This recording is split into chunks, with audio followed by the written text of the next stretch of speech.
The lotus feet of our spiritual master are the only way by which we can attain pure devotional service.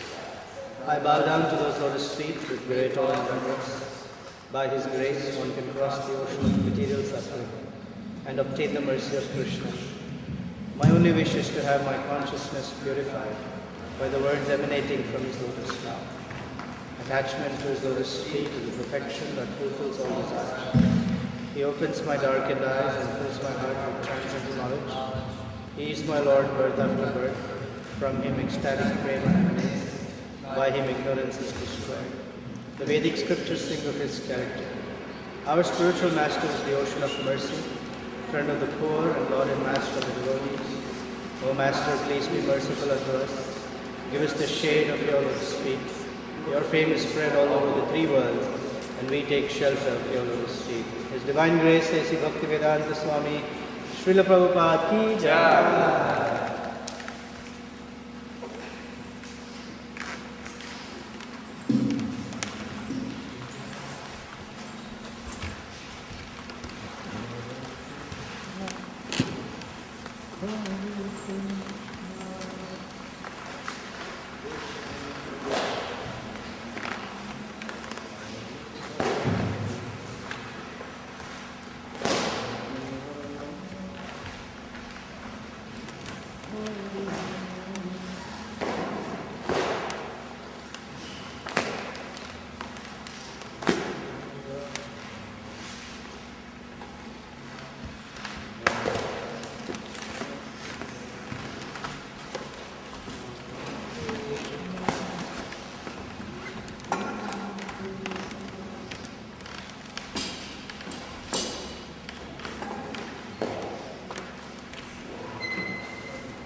वर्तिष्यते कथं क्लेशः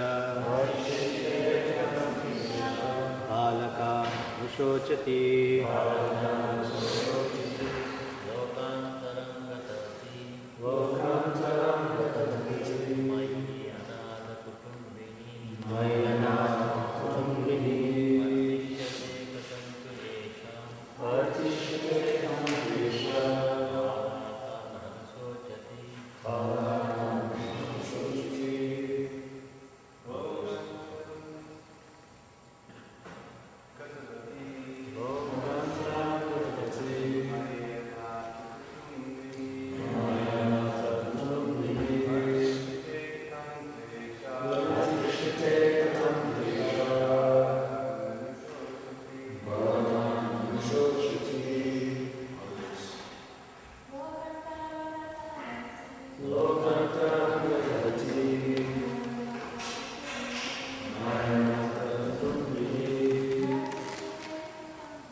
Puranjana was anxiously thinking, "Alas, my wife is encumbered by so many children.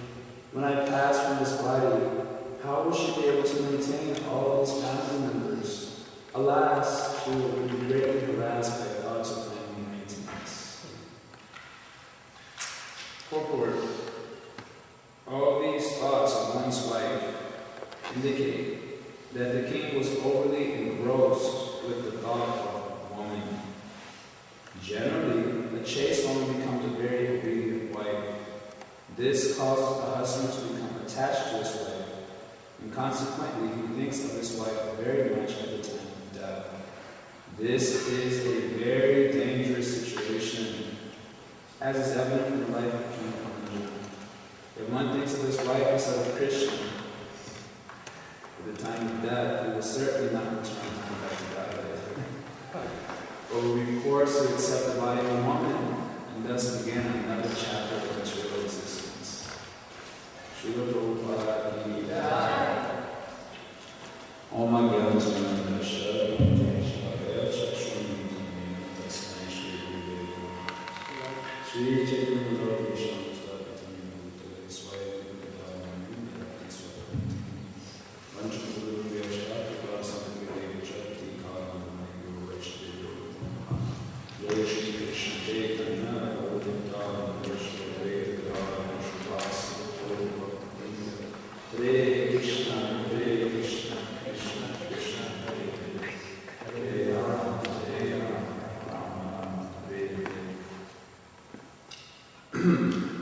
So now, the next, I guess, reversals. Puranjana's death is being indicated and is being explained what is happening to his consciousness at the time of death. That's what we're reading about. So Krishna mentions in the Bhagavad Gita, Yam Yam Bhapi Smaram Bhavam Tyajan Tekadevam Tantam Vedikum Deva Saradva Bhavita. That whatever one's consciousness is absorbed in at the time of death, then that state it will attain without fail. The example is given in the Bhagavatam of, I think of a wasp who traps a bee inside of the corner and is about to kill the bee. And the bee is so absorbed in the wasp at the time of death that he attains the body of a wasp. So in a similar way, whatever the consciousness is sarata bhava bhavita means whatever thoughts are saturating the mind at the time of death, and in that state one will attain without fail. It's not like when you're dying, so there's a cockroach caught on the wall. Generally, whatever one is doing throughout one's life, that will determine the type of thoughts one will be having at the time of death. That's what Srila Prabhupada comments in the purport on this verse. So whatever one is doing very strongly, not ritualistically, but genuinely throughout his life, then that will influence his thoughts at the time of death. So sometimes we may be thinking, that because I am ritualistically performing the activities of Krishna consciousness, then naturally I'll be able to think of Krishna. But if the activity is a ritual, rituals are not as powerful as something that you're doing from the heart, spontaneously. So generally, religious practices do become something like dry rituals for most persons. And when it comes to family maintenance, it's from the heart. Because of selfishness, actually. It is done with a heart because of the selfish predilection of the conditioned soul. As we've described before in the 14th chapter of the Bhagavatam, Shukadeva Goswami is commenting, he's replying to the question of Parikshit Maharaj, that why is it that the cowherd men and women and cows, etc., exhibited more affection for Krishna when the cowherd boys, etc., were expansions of Krishna. When they were their actual sons, they didn't exhibit as much affection as in the case when it was an expansion of Krishna direct. They exhibited more affection. So then Shukadeva Goswami wants to come to the point how Krishna is the soul of the soul, or the life of the life, of all the living entities. And therefore it is very natural for the living entity to love Krishna. I'm not going to go through that whole philosophical delineation of, maybe if someone wants to know at the end I can explain it, but In the beginning of that meditation, Shukadeva Goswami explains that it is certainly the self that is most dear, and the dearness of other things are due to the dearness of the self. So that seems to be a little bit counterintuitive, because you see like a mother sacrificing all energy for a child. So then you think, like we were hearing yesterday, that's the closest thing we get to selflessness in the material world, and that's completely selfish. That's the closest thing we get to selflessness, and it's also completely selfish because, as it is described, if she didn't have the egotism of being a mother, would she make the same sacrifice for the child? She's sacrificing for her child. Why she's not sacrificing for the other children with the same enthusiasm? Because the sacrifice for her child gratifies that egotism that I'm the mother of this living entity. So therefore, that sacrificing all energy, giving up one's, sometimes a parent may give up, sacrifice various jobs even or positions, but it's gratifying that ego that I'm a mother or I'm a parent of this person. So it's completely actually selfish to be, if we want to be honest with ourselves, it's selfish. So this family maintenance is usually done from the heart or genuinely because of the selfish predilection of the conditioned soul. Whereas because we don't identify with Krishna, we don't say Krishna is mine. Most of us don't think Krishna is mine. Therefore, it doesn't have that profound of an impact on the consciousness. When, as the saying goes, possession turns sand into gold. So when one is thinking something is mine, then it reinforces a particular conception of the self, and it is very powerful and inspiring genuineness in the living entity, in the activities towards the thing he's thinking is his. So when you think this is my computer, for example, then you very genuinely take care of the computer. And if someone wants to, can I use your computer? Can I use your computer, Prabhu? Or well, if you're going to use it, you'll give them a whole list of, rules and regulations, yamas and niyamas, in the application of the usage of the computer, because you think it's mine. Whereas if someone else's computer, it's like, can I use this? Yeah, sure. Because it's not yours, you don't even care to, yeah, sure, go ahead. I don't think that the devotee would mind. Like that. So therefore, if the point being discussed is that if Krishna consciousness is just a ritual, even if we are doing it throughout our life, but genuinely doing something which is reinforcing our bodily conception, then naturally at the time of death, we're going to think of something of the bodily concept of life. And we're going to get another material body. So that's what's happening to Paranjana, and that's what happens to the living entity genuinely. If he's not able to chant, worship, etc., the activities of Krishna consciousness from the heart, then he can hardly expect that he'll be able to think of Krishna at the time of death. Naturally, whatever he's genuinely attached to, that he will genuinely think of at the time of death. It's a question of genuineness. And how genuine are we in our chanting, in our hearing, in our worship, in our association with the devotees? It's a question of how genuine we are. That will actually determine the influence on the consciousness at the time of death. So here, so Arjuna asks the question, how can one remember you at the time of death? He poses this question to Krishna at the beginning of chapter 8. So Krishna told him, why only at the time of death? Tasma sarveshu kaleshu mamanusmana yudracha. Not only at the time of death you should think of me, but sarva kaleshu, at all times you should be thinking of me, genuinely. Mamanusmana. And if Arjuna says, I like that program, I'll go to the forest and think of you, as you suggested. Then Krishna said, yudhyacha, and you also fight. Don't forget your particular duties that you have to render. You think of me, and at the same time you execute your duty. Maya saktamano buddhir, with mind and intelligence fixed on me. And in this way, you'll come to me, asamshayam, without any doubt. You should not have any doubt about this. Because if we have doubt about this, doubt about our coming to Krishna, then that doubt will weaken resolve. Means determination takes place proportionate the degree of freedom from doubts. When there are doubts, then one cannot be so determined in his attempt to attain Krishna, to attain the spiritual world. because the doubts won't allow him to be so determined. Just like even if we believe, accept, have faith that the spiritual reality is there, a prominent doubt amongst devotees who are neophyte is that we don't have faith if we can attain that. Because it just seems very far out, that you can attain Krishna. You can, so Krishna's, Prabhupada was saying in one lecture, our process is to teach you how to dance with Krishna, how to dance with God.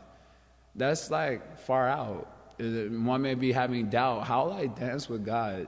I'm just a tiny, insignificant jiva. How is that possible? In fact, the Christians, they have a whole philosophy that if you see God, you'll die immediately. We were at the Cook County Hospital one time. We were just like this. Mariah Chaitanya was taking us there for insurance or whatever. And one Christian lady was asking me about our philosophy. So I was saying how to see God and all these things like that. And I said, don't you want to see God? She said, no. Just like that, like her face got all contorted. She said, no. And I was like, why not? She said, because as soon as you see God, you'll die. Anyway, you're going to die, so might as well see God. Since death is anyway coming. So this is a whole, they don't have faith that you can see God. What to speak of dance with the Lord? If you're thinking that by seeing Him I will die, then what to speak of dancing with Krishna? So anyway, unless we have that faith, we won't be able to be determined in our attempts to attain Krishna. So Krishna is saying we should be free from these doubts by the process of hearing from Him and His representatives. Be free from these doubts so that the real pure devotional faith can be engendered and we can charge full speed ahead toward attaining the lotus feet of Krishna. But it has to be a genuine practice, sarveshu kaleshu, all the time. So then the doubt comes, how does one engage in their practical duties and at the same time give their heart to Krishna? When Lord Chaitanya received a letter from Rupa and Sanatana Goswami about they're trying to leave their work and join Lord Chaitanya's movement, Lord Chaitanya wrote them back, and he was the one who gave this analogy of a woman who is keeping a paramour. Just as a woman is keeping a paramour, she very carefully carries out her duties so the husband shall not suspect anything. But in our heart of hearts, she is thinking of her paramour. So in the same way, he was instructing Rupa and Sanatana, in the same way you should perform your work, that you are very carefully carrying out your duties in this context so that no one will suspect your devotion to Krishna, but your heart is completely sold out to Krishna, and of course to himself, he's also Krishna. And in that way you'll attain me. So Srila Prabhupada speaks about this in the introduction of the Bhagavad Gita. It is a question of genuineness, or the word that is used is genuine attraction, or raga. Everyone's got attraction. But how genuine is our attraction for Krishna? Param Drushtva Navartate. Well, according to the genuineness of the attraction, then to that degree, we will actually be able to think of Krishna at the time of death, because we'll be attached to Krishna. Otherwise, the material attraction does not allow us to be genuine. In order to become more and more sincere, we have to perform sadhana bhakti, and we have to examine how much are we actually getting attraction for Krishna. It'd be somewhat easy to determine by the things that we find very tasty in Krishna consciousness. Usually in the beginning stages, gossip is very tasty, dandavat is very tasty. I mean, dandavat is supposed to be a good one, but even dandavats and internet, endless amounts of time on the internet. Prasadam, that depends. If it's lasagna, very tasty. If it's khichdi, if it's burfis, very tasty. If it's something bitter melon, not so much. So anyway, what is our attraction? We have to always be examining where is our attraction in Krishna consciousness. When we first come to the Krishna consciousness movement, our attraction is usually based on various material conceptions. Usually, maybe if the devotees were nice to me, they always glorified me. That was very attractive in the beginning. And no one glorifies you so much in the material world. And devotees, because generally, especially in neophyte devotees, they always speak big, big words. And when the new persons come who are more neophyte, they hear those big, big words and they think, wow, these people are so wonderful. And in that way, they become inspired to join up. And after they join up, then the devotee takes off that face. And maybe his genuine face is there, where he doesn't even say Haribol to you in the bathroom or something. And you feel fried out. What happened to all the glorification? Now you're yelling at me and all these things like that. So then you want to leave. Or you come, as Krishna describes, 4 types of persons who come to him.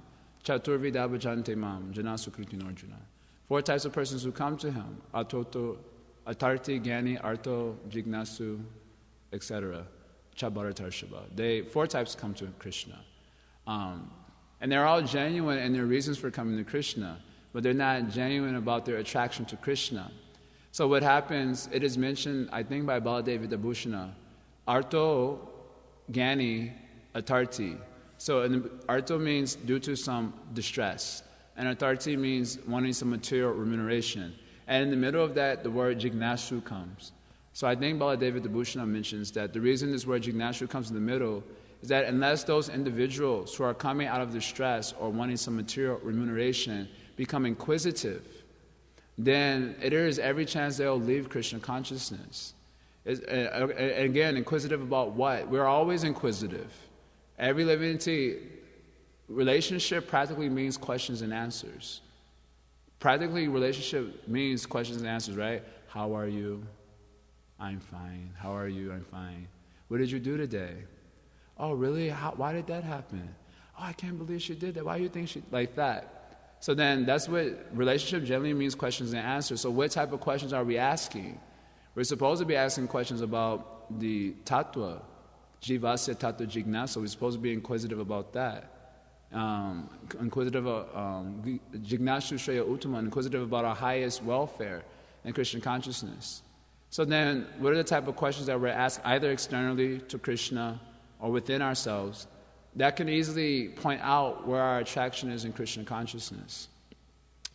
And wherever our attraction is, that's where attention will flow, genuinely. And then the rest of the activities that we may be doing will be just externally done, superficially, without any heart.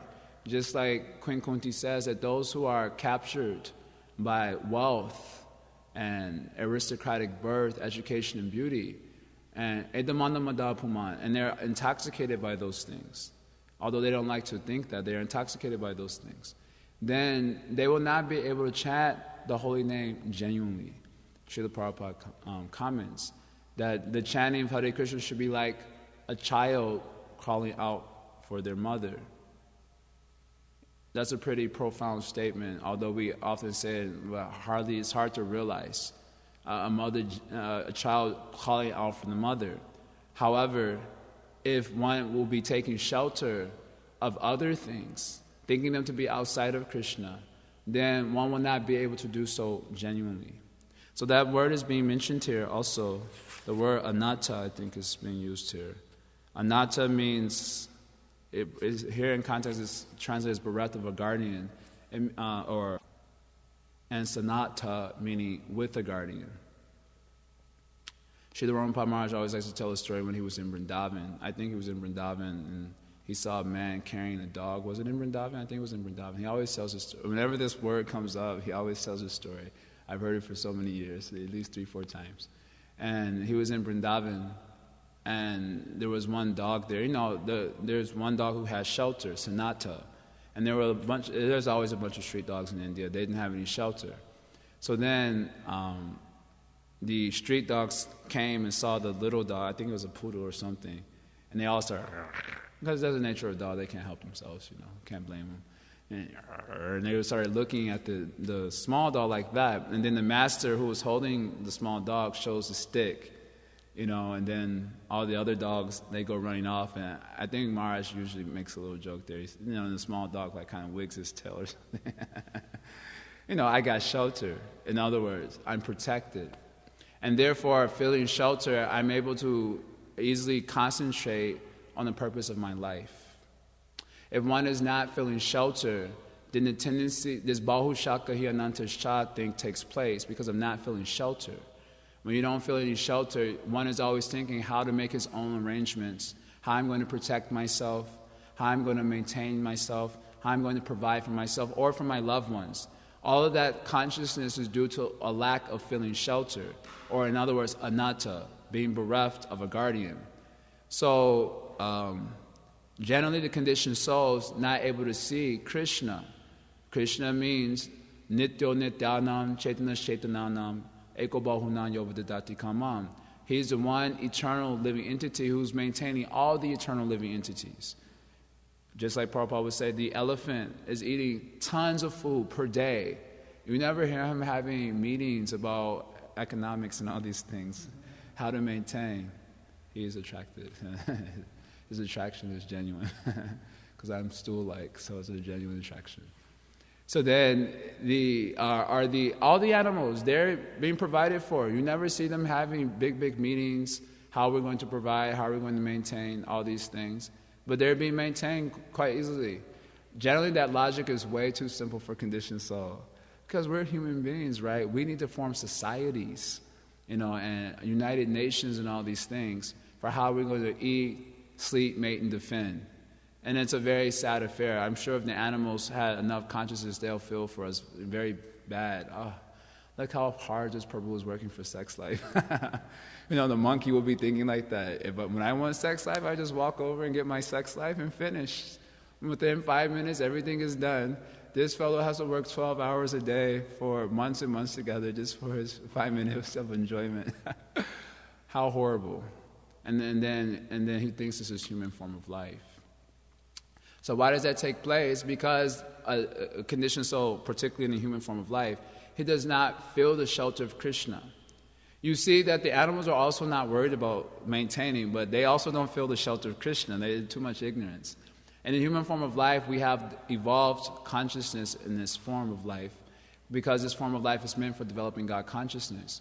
But when we don't feel the shelter of Krishna, then we feel that we have to make unlimited other types of arrangements for maintaining ourselves, for providing for ourselves or our loved ones, etc. And that consumes all the consciousness.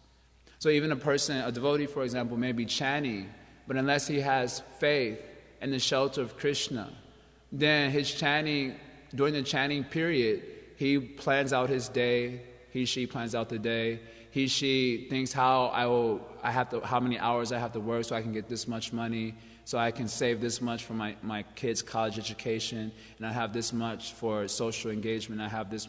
Usually the giving 50% doesn't come into the picture, usually. That doesn't usually make it on the list of things to check off. Anyway, in this way, his whole consciousness is consumed. Why? Simply because he does not feel the shelter of Krishna. He is anatta. Even though he's chanting Hare Krishna, even he may be having bona fide spiritual master also, even he may be having the shelter of devotees, etc., because he does not feel that shelter of Krishna, so he becomes Bahushaka Hiyanantascha. How will I maintain? How will I maintain? So this is what's happening to Paranjana. He is anatta. He is anatta. He is not feeling the shelter of Krishna. So he's thinking, when I am gone, who will take care of the wife? Who will take care of the children? She will be so burdened by these things. Just as I was burdened by these things, she will also be so much burdened by these things. And that's what's taking up his consciousness at the time of death. And so it's a very scary situation. One appreciation I was having recently in hearing these pastimes of Puranjana is that death has this ability to level off the playing field. If you will be recalling, Puranjana lived a pious life of sense gratification. I mean, he went astray for a little bit, but he got back on track. And he was living a pious life of sense gratification, pravritti marg, which is supposed to be ever so slowly spiritually progressive. And then, so this is in contrast to a very sinful life, which is not spiritually progressive, and which is horrible. That such a sinful person quits his body like the cats and dogs. But what we're hearing about Puranjana is that death has this tendency to level off the playing field. In other words, it looks like pious and impious are different things, that piety is good and impiety is bad. Well, at the time of death, you see the situation is quite the same in this regard. Both persons are not feeling the shelter of Krishna. Both persons are thinking about family maintenance. Both persons are going to accept another material body according to the laws of karma. So death has this power that we may be thinking, oh, I'm devotee. Of course, there's always advantage to being a devotee, even if you're unaware of what the glorious thing that we're doing. It always can at least minimally generate a gauta sukriti for some valiant try in some future birth. That's not considered very successful, but at least that, power is there of even unknowingly doing devotional service. But generally the tendency is, because I'm a devotee, I am better than others who are not devotees. That is the general tendency, because I've chosen to give up my asura bhav, my demoniac mentality towards Krishna. At least I'm trying to progressively give that up. So the tendency is to feel oneself better than others, especially when we're in a stage of immaturity. And when you walk outside and you're interacting with people, you may do so cordially, but you're feeling that I'm in a better situation than they are. That's true in a lot of ways. But then at the time of death, death has this power to level off the playing field. And what happens at the time of death is that if we have not actually cultivated Krishna consciousness where we're feeling the shelter of Krishna, then at the time of death, as Puranjana is finding himself encumbered, he's thinking of his wife, how he's going to maintain. He does not know that Krishna was maintaining all along, and that the only reason he was in that householder situation was for his purification. It was an arrangement of Krishna for purifying that soul. He is thinking, no, I am the provider, I am the maintainer, I am the enjoyer, I am the controller. Like that he is thinking. But actually he does not know it is Krishna who was maintaining the whole time. And it was Krishna who made that arrangement for his purification. It was not, one is thinking, I have done this, karta hamiti manyete, I am the doer. But no one is doing anything in this material world. It is Krishna as Super Soul who is making all the arrangements for the jivas. Brahmayan sarvabhutani jantarudani maya. It is Krishna who is doing everything. So for those in Krishna consciousness, they should be knowing that whatever arrangement they're finding themselves in, either in this ashram or that ashram, or a particular varna, that situation is being arranged by Krishna for his purification. But if he does not think in that way, and therefore becomes attached to his occupation, to his ashram, and does not move forward in his actual feeling of the shelter of Krishna, then, as Prabhupada says here, certainly one will think of the wife, and that means he will certainly not return home back to Godhead. Certainly. So that's a pretty strong word, I think. And he'll have to begin a new chapter of material existence. So we have to analyze how much we are feeling the shelter of Krishna. Another indication of how much we'll be feeling the shelter of Krishna is how much we are freed from fear. Because when you're not having shelter, that's when fear accosts the consciousness. That's when it happens. So this is what's happening. How will my wife be maintained? How will my kids be maintained? So why? Because I'm not sanatta. I don't actually have the shelter or feel the shelter of Krishna. So the consciousness, fear is a very dangerous thing. So this is why death is such a dangerous time period, because the fearful situation created by death is so intense. Fear is always accosting us throughout our life. We have so many fears. If I'll get my prasadam, like sometimes if you're doing service. One thing, for example, when you have a prasadam serve-out service, one thing they will tell devotees to do is to save your plate of prasadam. Why? So you won't be afraid if the prasadam will get over before, especially if it's nice preparation. So it's like cheesecake, for example. So at first you want to be very sincere, like Janavadevi, serve everyone, make sure everyone is satisfied, like that. But when you see all the pieces are getting going, then you look around the corner and say how long the line is. And you see the line is stretching around the thing. Then you say, hold on. Put it aside. So that the consciousness could be free from fear. Will I get my prasadam? That's a very crude example to show how prominent fear is in the conditioned soul. Ahara nidra bhayam maitunamcha. 4 things conditioned souls are doing: eating, sleeping, fearing, and mating. So fearing is it really sucks up the consciousness. So what happens at the time of death is the most fearful situation. So being the most fearful situation, that fear has an ability to snatch the consciousness away from any other type of absorption. So if one doesn't, in our cultivation of Krishna consciousness, we have to see how much we are progressively becoming free from fear. Of course, there's a healthy balance, a healthy, let's say, application of fear, one should be having a healthy fear of being victimized by Maya. That is illustrated by Krishna's pastimes, and also Prahlad Maharaj prays like this in this way. But general quality of divine life is abhayam. That's the first quality that's mentioned. If we don't become fearless before the time of death, then there's every chance that that fear will suck our consciousness and transfer us to another material body. So therefore, how do we get free from fear? We have to cultivate, let's say, namashraya, shelter in the holy name of Krishna, shelter in Krishna. And unless we feel that shelter, then there's every chance fear will take us over. Being anatta, we will become fearful. And then our consciousness will be stolen away by those things and which we're attached to, which we're afraid of losing. And in the material body, we will have to accept. So these are some points here that I could understand. Does anyone want to ask anything, or you want to comment on anything? Okay, good. Hare Krishna. I was wondering, I was doing some reflection the other day, and I was thinking that maybe the fear of dishonor, or the having ill regard from your peers or whatever, is more prominent than actually undergoing physical injury. Usually when I was thinking of fear before, it was fear of death, or fear of somebody jumping me while I'm out on book distribution and stuff like that.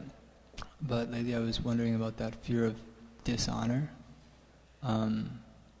Fear is a result of our particular attachment. So if you're attached to honor, then that will be something that will cause great fear. But if you weren't attached to how others are seeing you, that wouldn't be a source of fear. So it depends on the particular attachment and how strong the attachment is for that particular something. So if someone is very, very, very attached to their body, let's say a beauty model, and she's very attached to her beauty, then growing old and death is a very cause of great, great fear, more than other things. So it depends on the attachment.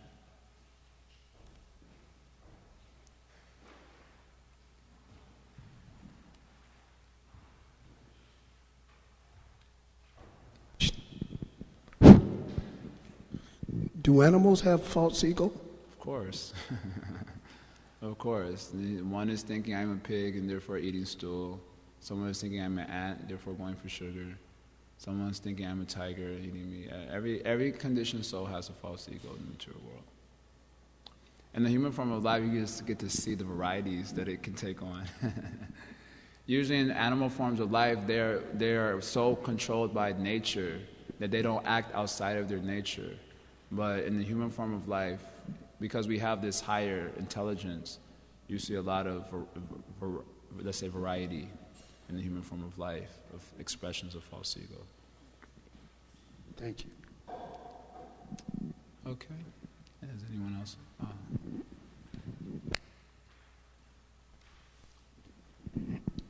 was just wondering, in regards to the point you were emphasizing, detachment at the time of death, in a family of devotees, I was just thinking how that can be detrimental, even though, because ideally attachment to devotees is desirable. So if one happens to be in a family of devotees, then that attachment to them can still be a hindrance. But on one hand, also it's maybe helpful that they're attached to those people are devotees. Thank you for bringing it. I meant to mention that point. I forgot to mention that point. And the attachment to like Queen Kunti is praying. There's a dilemma. Krishna's about to leave Hastinapur and go to Dwarka. So she has family in Hastinapur and family attachments in Dwarka, the Vrishnis and the Yadus. So if Krishna leaves one and goes to the other, or he stays here and doesn't go there, either way, it's a dilemma. So it's causing a kind of, a tug of war in the heart. So she was feeling very much, let's say, distraught by this. So she prays to Krishna, please sever my attachment to the Vrishnis and the Yadus. And as discussed in the purport, the attachment means whatever residual material aspect of attachments are there, please let that be destroyed and let my consciousness go to you. Of course, to be attached to pure devotees is proper. So, provided that it's not being impinged by material attachment, attachment based on the material idea of the person. She was asking for that to be removed and for the genuine attachment to a devotee of Krishna be, let's say, established. So, in regards to devotee families, if we're not on the pure devotional platform yet, we're moving progressively there, but we're not there, then it's always important to remember what is our duty to the family members. This is, love can never be separate from duty. You can't have love without being dutiful. So we have to understand, it should be understood, what is my duty in relationship to this particular living entity and whom I'm relating to in a particular sort of way. So the mother has a particular duty to the child, like we were hearing yesterday. And the example that was cited was, one of the examples was Shachi Devi. So she was very attached to her son, naturally. That is an eternal relationship anyway, but in principle, she was attached to the son. So Mahaprabhu said, he was prepared to give up his sannyas for his mother. But as she felt it her duty, no, because then so much dishonor will come to you, and I'll be the source of that. Therefore, you should continue your sannyas, and you shouldn't stay at the house. But she gave a request, can you please stay in Puri? And that way we can get some news of you, etc. So then her, let's say apparent material attachment did not impede her giving the proper direction to her son, that you go and continue your sannyas, so ill repute should not come to you. So in the case of family members, when we're sadhakas, which means we're not perfected devotees, then we have to always consider in terms of our duty to our dependents, and also the dependents should consider what is their duty to their parents. And the loving relationship has to be established on that platform. Otherwise, the selfish predilection will take over, and you'll have parents who keep their, or clip their wings of their kids, or want to live out their dreams to their kids. That happens all the time. And then what happens with the kids is that they don't respect their parents when they get in the older stage. They don't have proper regard, and this is all due to negligence of duty, generally. So amongst devotees who are not perfected souls, we have to consider in that way also, what is my duty to this individual living entity?